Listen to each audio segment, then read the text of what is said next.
it seems to be that there's a growing kind of intolerance going on around the world, in Greece, in France, everywhere, where people are trying to, you know, kick out all the immigrants and make people cover up and not show what their religious affiliation is. And it's actually kind of scary times, and I'm trying to point that out. And a lot of, you know, think about what's going on in Russia towards the gay community.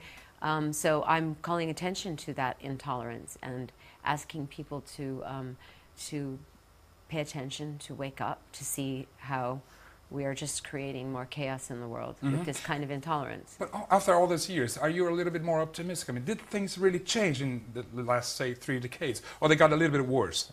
Things? I think that in some respects things are better. Gay marriages are accepted in certain parts of the United States, for instance. And I would say that the gay community in general has a bigger voice, more power. But on the other hand, more intolerance is happening. So, you know, the same thing goes for women and all minority groups.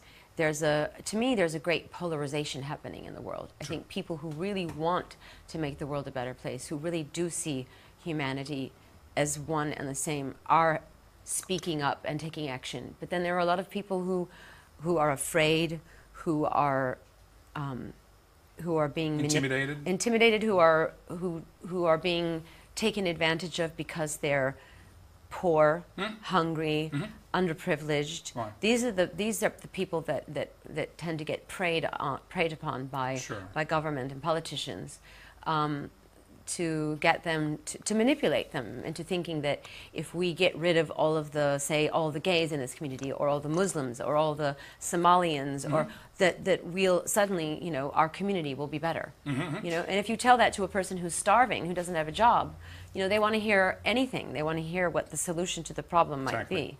So, like I said, I think there's an equal amount of good, and there's a battle going on right now. So, some improvements and some drawbacks. Yeah.